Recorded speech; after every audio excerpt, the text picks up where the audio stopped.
안녕하세요. 오늘은 특수상대성 이론 두 번째 시간입니다. 오늘은 질량의 에너지 변환에 대해서 알아보겠습니다. 우선 지난 시간에 배운 게 기억납니까?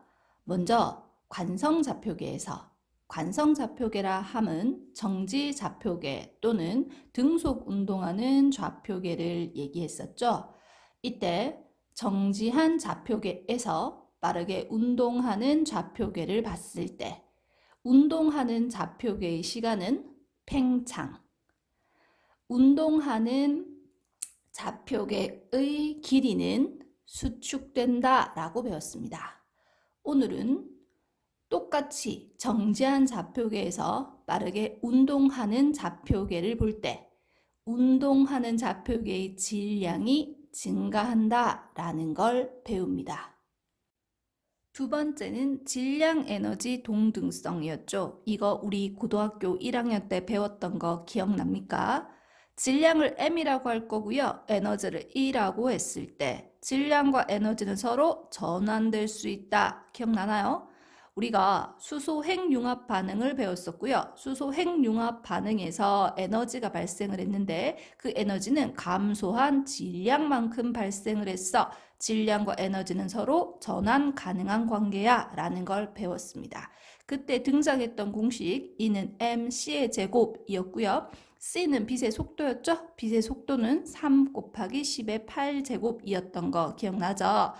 이 빛의 속력의 제곱에다가 감소한 질량을 곱하면 에너지와 같다. 이것이 질량 에너지 동등성이었습니다. 만약에 질량이 정지한 물체가 가지는 에너지를 구하고 싶으면 정지한 물체는 정지 질량이 들어가면 되겠죠? 따라서 정지 질량이 들어가고 이는 m0 c의 제곱과 같다라고 놓으시면 됩니다. 질량 에너지 동등성의 대표적인 예는 쌍생성 현상이 있습니다. 우리가 빅뱅 우주론을 배웠었죠. 빅뱅 직후 온도는 굉장히 높았죠. 따라서 빛이 물질이 되었다가 물질이 빛이 되는 현상이 반복되게 되었습니다. 이때 빛이 전자나 양전자와 같은 물질이 되는 현상을 쌍생성 현상이라고 얘기를 하고요. 에너지가 질량으로 변하는 대표적인 현상이라고 보시면 됩니다. 또한 핵반응도 질량 에너지 동등성의 예가 될 수가 있는데요. 핵 분열 반응은 한 원자핵이 두 개 이상의 다른 원자핵으로 나뉘어지는 반응이고요. 핵 융합 반응은 두 개 이상의 원자핵이 하나의 원자핵으로 융합하는 반응입니다. 이때 감소한 질량은 열에너지로 방출이 되게 되는데요. 기억하세요. 핵분열 반응이든 핵융합 반응이든 질량은 감소하게 된다라는 거고요. 그 질량이 열에너지로 방출이 되기 때문에 질량이 에너지로 변하는 현상입니다. 이때 핵반응 후 핵반응 전보다 줄어든 질량의 합을 질량 결손이라고 합니다. 핵반응 과정에서는요, 에너지를 방출하기 때문에 질량 결손이 생긴다라고 보시면 됩니다. 양성자 두 개와 중성자 두 개가 핵융합을 하게 되면요, 하나의 헬륨 원자핵을 만들게 됩니다. 이때 양성자 두 개, 중성자 두 개의 총 질량은요, 양성자의 질량 1.007 곱하기 2, 중성자의 질량 1.0087 곱하기 2 한 값의 합과 같겠죠? 이때는 4.0320이 질량을 가지게 되는 겁니다. 나의 질량은요, 역시 양성자 두 개, 중성자 두 개로 이루어져 있고요. 헬륨 원자핵에서 질량은 4.0015가 되는 겁니다. 그런데 두 개 다 양성자 두 개, 중성자 두 개로 이루어져 있지만 핵융합 후 헬륨 원자핵이 되면 질량이 감소하는 것을 볼 수가 있죠. 따라서 질량이 줄어들었고요. 이때 줄어든 질량은 질량 결손에 해당하게 되는 겁니다. 기억하세요. 핵융합을 했다고 해서 양성자 수나 중성자 수가 바뀌는 것은 아닙니다. 양성자에서 일부 질량이 감소, 중성자에서 일부 질량이 감소, 조금씩 질량이 떨어져 나왔다고 생각하시면 되고요. 이때 줄어든 질량이 질량 결손에 해당하게 됩니다. 원자핵이 분열하거나 서로 합쳐지는 반응을 핵반응이라고 할 겁니다. 즉 핵분열과 핵융합 반응이 핵반응이 되는 겁니다. 이때 핵반응이 일어날 때는 반드시 질량이 감소한 만큼 에너지가 생기게 되는데요. 우리가 이것을 질량 에너지 동등성이라고 했던 거 기억나죠? 따라서 이는 델타 mc의 제곱이다 라는 게 질량 에너지 동등성이었고요. 감소한 질량에 빛의 속력의 제곱을 곱한 만큼 에너지가 발생을 한다라는 게 바로 질량 결손에 따른 에너지 생성입니다. 먼저 원자핵의 표기법을 살펴보겠습니다. X와 같이 원소 기호를 이렇게 크게 적으시고요. 왼쪽 상단에는 질량수를 표현하게 됩니다. 질량수는요, 양성자와 중성자의 합으로 표현이 됩니다. 왼쪽 하단에는요, 원자 번호를 표시합니다. 원자 번호가 곧 양성자 수였던 거 기억나시나요? 요 원자 핵의 표기법을 반드시 암기를 해 주시고요.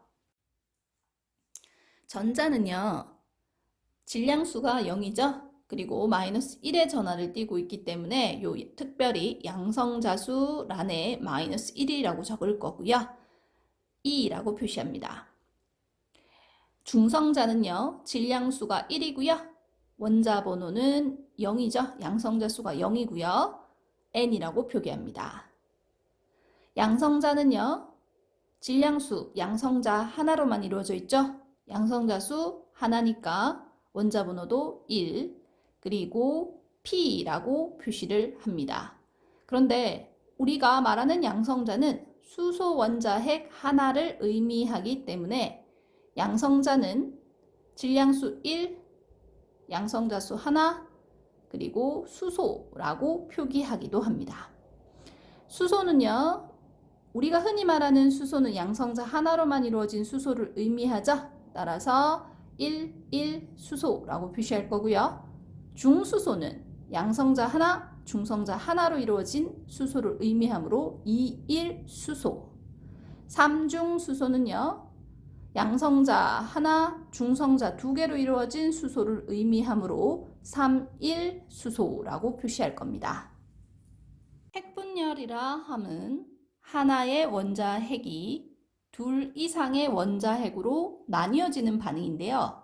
이때 우라늄의 중성자와 같은 입자가 충돌하게 되면 크립톤과 바륨이라는 원자핵으로 나뉘어졌고요. 중성자가 3개 생기고 있다라는 거 보이시나요? 그러니까 핵분열은 그냥 일어나는 게 아니라 원자핵에 중성자와 같은 입자가 충돌할 때 생기는 반응이라고 보시면 되고요. 이때는 질량 결손에 의해서 많은 에너지가 방출되게 되는 겁니다. 우라늄의 핵분열은요. 우라늄의 속도가 느린 중성자, 우리가 이것을 저속 중성자라고 하는데요. 저속 중성자 1개가 흡수되면 결론적으로 2개의 원자핵으로 분열이 되고요. 이때 2개 내지 3개의 속도가 다른 빠른 중성자를 방출하게 되는 겁니다. 저속 중성자는 우라늄에 흡수되면서 핵분열이 일어나게 되고요. 이때는 2개 내지 3개의 고속 중성자가 방출이 됩니다. 그림에선 3개의 고속 중성자가 방출이 되었죠. 다시 다른 우라늄 재료 원료니까 다른 우라늄과 반응을 하면서 핵분열이 일어나면 더 많은 고속 중성자를 만들게 되겠죠. 이 반응이 계속 반복되는 것이 연쇄 반응이라고 합니다. 이렇게 연쇄적으로 기하급수적으로 연쇄 반응이 일어나게 되면 고속 중성자의 속도가 너무 빨라서요. 우라늄과 반응할 시간이 충분하지 않습니다. 따라서 중성자가 우라늄에 잘 흡수될 수 있도록 속력을 감소시키게 되고요. 이때 감속제를 사용해서 저속 중성자가 되도록 합니다. 이때 쓰이는 감속제의 재료가 물이나 흑연이 되는 겁니다. 또한 연쇄 반응이 너무 빠르게 일어나지 않도록 일정량의 에너지만 방출하도록 하기 위해서 제어봉을 사용합니다. 그러니까 연쇄 반응이 너무 빠르게 일어나면 막대한 에너지가 한꺼번에 방출이 되잖아요. 그것을 막기 위해서 일부 중성자를 흡수시키게 되고요. 따라서 중성자의 수를 줄이게 됩니다. 이때 사용하는 게 카드뮴이나 붕소가 있습니다. 따라서 중성자 한 개가 우라늄에 흡수되어서 분열할 때는 2개 내지 3개의 고속 중성자가 만들어지게 됩니다. 이 고속 중성자의 속도는 너무 빠르면 안 되기 때문에 우라늄과 충분히 반응할 시간을 주기 위해서 감속제에 의해서 속도를 감소시키면 저속 중성자가 됩니다. 이렇게 만들어진 저속 중성자가 또 2개 내지 3개의 우라늄과 반응을 하게 되면 연쇄 반응이 일어나게 되는 거고요. 이 연쇄 반응이 일어나기 위해서는 너무 많은 중성자를 흡수하면 안 되기 때문에 중성자의 수를 제어봉으로 줄이면서 반응 속도를 제어하게 되는 겁니다. 이것을 화학 반응식으로 표현을 해보면요. 우라늄의 중성자 하나를 흡수시켰더니 크립톤과 바륨이 만들어졌고요. 중성자 3개가 만들어지면서 200메가 전자볼트의 에너지가 만들어졌습니다. 이때 왼쪽 위에가 질량수라고 했죠. 질량수의 합을 한번 구해 보겠습니다. 235 플러스 1은 92 플러스 141 플러스 1 곱하기 3이죠. 중성자가 3개니까 이렇게 하면 질량수가 보존이 되는구나 라고 볼 수가 있습니다. 또한 원자번호 또는 반응전후 전하량을 한번 살펴보면 92 플러스 0이고요. 는 36 플러스 56 플러스 0이네요. 그죠? 이렇게 되면 질량수뿐만 아니라 원자 번호도 보존이 되는구나. 전하량도 보존이 되는구나. 라는 걸 알 수가 있습니다. 하지만 질량은 감소하겠죠? 질량이 감소한 만큼 에너지가 발생하였기 때문에 질량은 보존되지 않는다. 라는 걸 생각해 주시면 됩니다. 핵융합 반응은 초고온 상태에서 가벼운 원자핵들이 융합하면서 무거운 원자핵으로 변하는 반응을 핵융합 반응이라고 합니다. 이때도 질량 결손이 발생을 하고요. 이에 의해서 많은 에너지가 방출되게 됩니다. 먼저 태양에서의 핵융합 반응을 보면 수소와 수소가 핵융합하면 중수소가 되겠죠. 또 역시 중수소가 만들어지면 이 중수소가 다시 핵융합 반응하면서 헬륨 원자핵을 발생시키게 되죠. 이때 질량 결손에 의해서 26메가 전자볼트의 에너지를 만들게 됩니다. 태양에서의 핵융합 반응은 수소 원자핵과 수소 원자핵이 융합되어서 중수소 원자핵이 되는 거고요. 중수소 원자핵과 중수소 원자핵이 융합해서 헬륨 원자핵으로 변하는 겁니다. 따라서 질량 결손에 의해서 태양 에너지의 근원이 될 수 있다라는 거죠. 핵융합로에서의 핵융합 반응은 중수소와 삼중수소를 융합시켜서 헬륨 원자핵 하나와 중성자를 방출하는 반응을 의미합니다. 이때는 태양에서 핵융합 반응한 거의 결과보다는 좀 적은 에너지인 17.6메가 전자볼트를 발생시키게 됩니다. 이때 초고온 초고압 상태잖아요. 그런데 그것을 견딜 수 있는 반응 용기가 있어야 되고요. 그거의 역할이 토카막이라는 겁니다. 초고온 상태에서는 플라스마 상태가 존재하게 되는데요. 플라스마라고 하는 거는 이온 핵과 자유전자가 분리되어 있는 상태로 존재하는 것을 의미합니다. 이 플라스마는 전류가 잘 흐를 수 있는 상태를 의미하고요. 벽에 닿지 않게 가두어서 핵융합을 일으킬 수 있게 하는 장치가 바로 토카막이 되는 겁니다.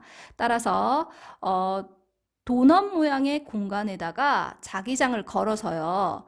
그 안에 높은 온도의 플라스마를 가두어 두는 역할을 하는 게 토카막입니다. 이때 원자핵은요. 플러스 전하를 둘 다 띄고 있잖아요. 따라서 두 원자핵이 서로 밀어내는 청력이 작용하게 되는데요. 이 청력을 이겨내고 핵융합 반응을 시키기 위해서는 온도가 매우 높아야 된다라고 생각하시면 되고요. 온도가 높으면 운동 에너지가 커지는 방향으로 빠른 속력으로 충돌해야 원자핵이 충돌할 수가 있다라는 것도 기억을 해주시면 됩니다.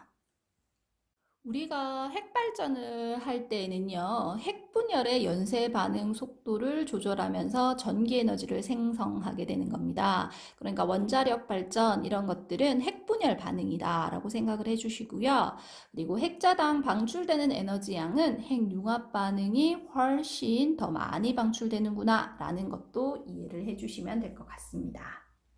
문제를 한번 풀어보겠습니다. 정지 상태의 어떤 물체의 질량을 M0라고 할 거고요. 이 물체가 V의 속력으로 운동할 때의 질량을 M이라고 한다면 기억하세요. 정지한 좌표계에서 운동하는 좌표계를 봤을 때 운동하는 물체의 질량이 증가한다. 따라서 기억 맞습니다.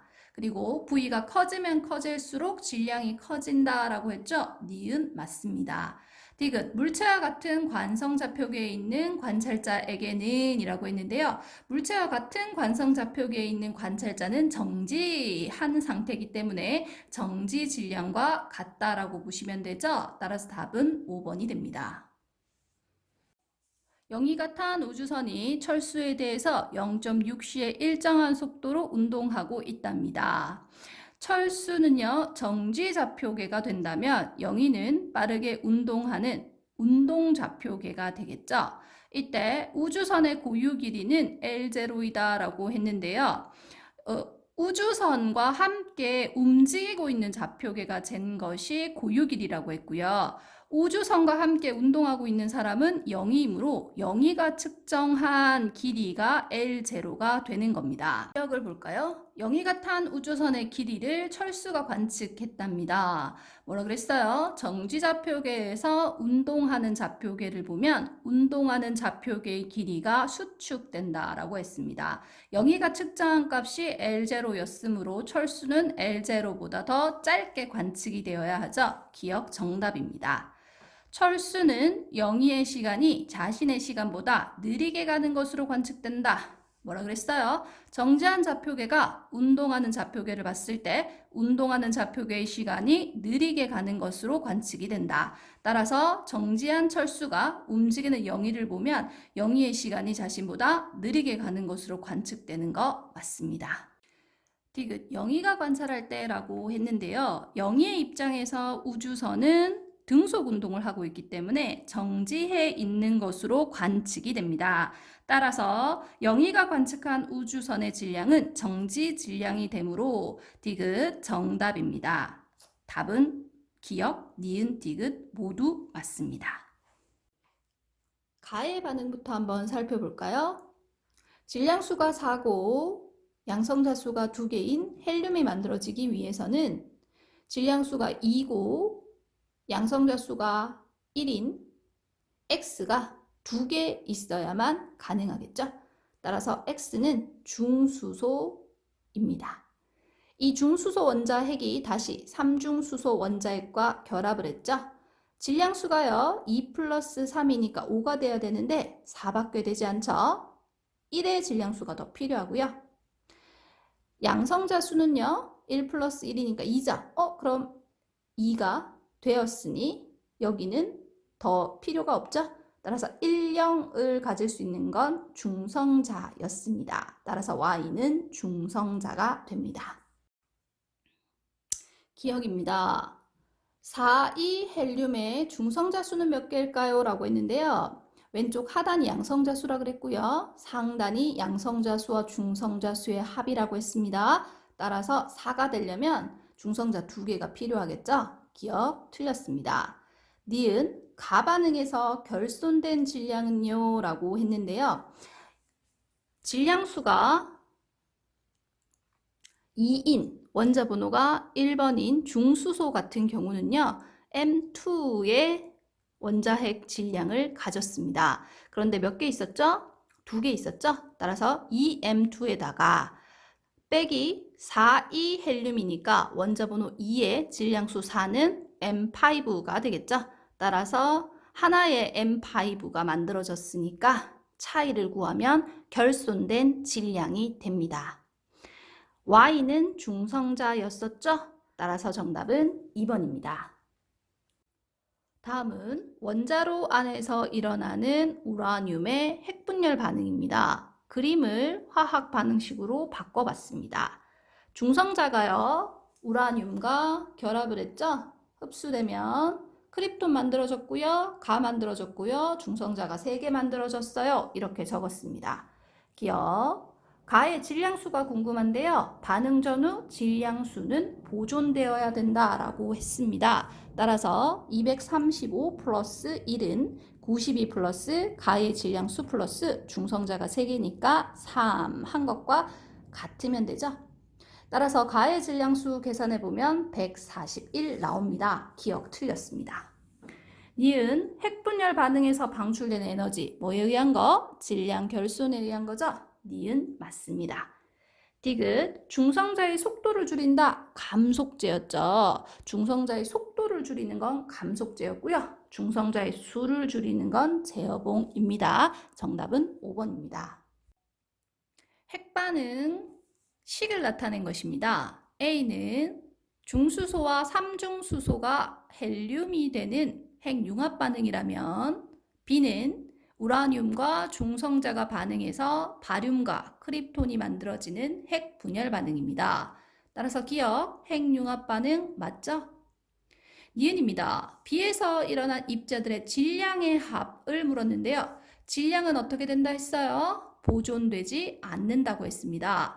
반응 전과 반응 후에서 질량이 감소한 만큼 에너지가 발생한다고 했으니까 반응 전의 질량이 더 커야 되겠죠? 디귿입니다. 중성자의 정지 에너지는 0이다 라고 했는데요. 중성자는 질량을 가집니다. 그러니까 정지 에너지를 계산하면 이는 M0C의 제곱이 되므로 정지 에너지는 0이 아닙니다. 답은 1번이 됩니다. 지면의 정지해 있는 철수에 대해 0.8C의 일정한 속도로 운동하는 우주선, 그리고 그 안에 영희가 타고 있습니다. 빛은 우주선과 반대 방향으로 진행을 하고 있고요. 중요한 것은 P점과 Q점은 철수와 같은 좌표계의 점이다 라는 조건입니다. 고유 길이라 함은 측정하고자 하는 같은 좌표계에 있는 사람이 측정한 것이 고유 길이가 됩니다. 그러니까 철수가 측정한 것은 고유 길이가 되는 거고요. 영희는요, 0.8C의 빠른 속력으로 등속도 운동을 하고 있죠. 영희 입장에서는요, 자신이 빠르게 움직이고 있다는 것을 못 느낍니다. 즉, 정지되어 있다고 느낀다면 운동하고 있는 방향의 반대 방향으로 철수가 빠르게 움직이고 있다고 생각을 합니다. 따라서 영희 입장에서 정지한 물체가 움직이는 물체를 봤을 때 그 움직이는 물체의 길이가 수축되어진다라는 거죠. 따라서 영희는 수축된 길이를 측정하게 되는 겁니다. 우주선이 P에서 Q까지 가는데 걸리는 시간을 측정해봐라 라고 되어 있는데요. 우주선의 시간이 궁금한 거죠. 그러니까 우주선은 빠르게 0.8C의 속력으로 움직이는 좌표계에서 측정한 영희의 시간이 고유 시간이 되는 겁니다. 측정하고자 하는 것과 같은 좌표계에 있는 것이 고유라는 말을 붙인다고 했으니까 영희가 빠르게 0.8C의 속력으로 움직이고 있는 우주선 안에 있는 좌표계죠? 따라서 영희가 측정한 시간이 고유 시간이 되는 겁니다. 그럼 정지한 좌표계에서 빠르게 움직이고 있는 좌표계를 봤을 때 상대편의 시간이 느리게 가는 것처럼 느낀다라고 했죠? 따라서 철수가 측정한 우주선의 시간이 더 길다라고 볼 수가 있습니다. 정지한 좌표계에서 빠르게 움직이는 좌표계를 봤을 때 빠르게 움직이는 좌표계의 시간이 더 길게 느껴진다라고 했죠? 따라서 철수가 측정한 값이 더 크게 느껴진다라고 보시면 됩니다. 따라서 기억, 빛의 속력은요, 항상 광속 불변, 일정하죠? 니은 철수가 측정한 값이 고유 길이이기 때문에 영희가 측정한 값이 수축된 값이 됩니다. 따라서 틀렸고요. 디귿 철수가 측정한 값이 더 크죠? 영희가 측정한 값이 고유 시간이기 때문에 팽창된 결과를 철수가 측정하게 되는 겁니다. 디귿 맞습니다.